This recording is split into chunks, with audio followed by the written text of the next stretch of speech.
ഓം ശ്രീനാരായണ പരമ ഗുരവേ നമഃ. ഗുരുമാർഗത്തിലേക്ക് ഏവർക്കും സ്വാഗതം.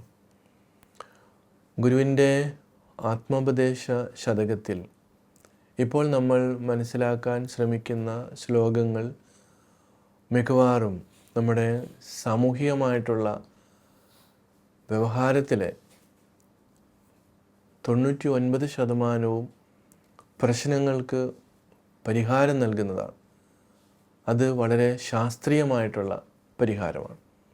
ഒരുപക്ഷെ ആധുനിക സമൂഹം അല്ലെങ്കിൽ മനുഷ്യൻ അവനെല്ലാം ശാസ്ത്രീയമായിട്ട് സയൻറ്റിഫിക്കായിട്ട് കാണണം, അറിയണമെന്നൊക്കെ ഉള്ള വാശിയിലുള്ളവരുണ്ട്. അപ്പോൾ ശാസ്ത്രീയമെന്ന് പറയുമ്പോൾ ആർക്കും ദോഷകരമായിട്ട് ഉള്ളതാകാൻ പാടില്ല, അന്ധമായിട്ടുള്ളതാകാൻ പാടില്ല, അങ്ങനെ പല പല നിർവചനങ്ങൾ അതിൻ്റെ പുറകിലുണ്ട്. അപ്പോൾ ഏത് നിർവചനം എടുത്താലും നമ്മൾ നിഷ്പക്ഷമായിട്ട് ഉള്ള ഒരു തലത്തിലേക്ക് വരണമെങ്കിൽ നമ്മളുടെ ഓരോരുത്തരുടെയും മനസ്സും ബുദ്ധിയുമൊക്കെ മുൻവിധിയില്ലാതെ കാണുവാനും കേൾക്കുവാനും ശ്രദ്ധിക്കുവാനുമുള്ള ഒരു മാനസികാവസ്ഥ നമുക്കുണ്ടാക്കിയെടുക്കണം. അതല്ലെങ്കിൽ അത് ബുദ്ധിമുട്ടാണ്. പലപ്പോഴും ഈ മുൻവിധികളില്ലാതെ കാണാൻ പറ്റാത്തത് കൊണ്ടാണ് എന്തെങ്കിലും കേൾക്കുമ്പോൾ നമ്മൾ ഉടനെ പ്രതികരിക്കുന്നത്. അപ്പോൾ ഏത് വിഷയത്തിലും നമ്മൾ പ്രതികരിക്കുന്നതിന് മുൻപ് അതിനെക്കുറിച്ചുള്ള വ്യക്തമായിട്ടുള്ള ഒരു അവബോധം, ഒരു കാഴ്ചപ്പാട് നമുക്കുണ്ടായിരിക്കണം. ഇപ്പോൾ ഗുരു അതുകൊണ്ട് തന്നെ ഇവിടെ പറയുകയാണ്, അവനിവനെന്നറിയുന്നതൊക്കെ ഓർത്താൽ അവനിയിൽ ആദിമമായൊരു ആത്മരൂപം, അവനവൻ ആത്മസുഖത്തിനാചരിക്കുന്നവ അവരന് സുഖത്തിനായി വരയണം. അപ്പോൾ ഇവിടെ ഈ ആദിമമായിട്ടുള്ള അവൻ ഇവൻ എന്നറിയുന്നത് ഒക്കെ ഓർത്താൽ അവനിൽ ആദിമമായൊരു ആത്മരൂപം. അപ്പോൾ നമ്മളിവിടെ വ്യവഹാരത്തിൽ അവനെന്നും ഇവനെന്നും ഒക്കെ വിവിധങ്ങളായിട്ടുള്ള വളരെ തരംതിരിച്ച് നമ്മൾ പലതും കാണുകയും കേൾക്കുകയൊക്കെ ചെയ്യുന്നുണ്ട്.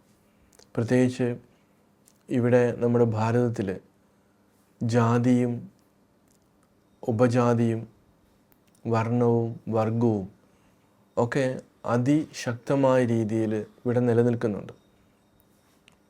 അതേപോലെ തന്നെ മതങ്ങൾ തമ്മിൽ അതിശക്തമായ സ്പർദ്ധ ഭാരതത്തിലുണ്ട്, വെളി രാജ്യങ്ങളിലുണ്ട്.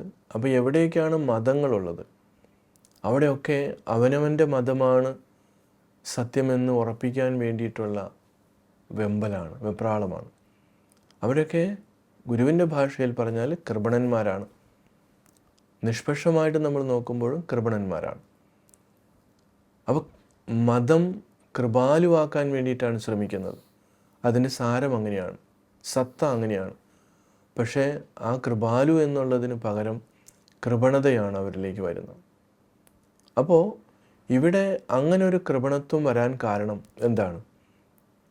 അവിടെയാണ് ഗുരു നമ്മളോട് പറയുന്നത്. കാരണം എല്ലാ ഗുരുക്കന്മാരും എത്രയോ നമ്മൾ പുറകിലേക്ക് പോയാലും അവരെല്ലാം പറയാൻ ശ്രമിച്ചിട്ടുള്ളത് ഒരേ ഒരു കാര്യം തന്നെയാണ്.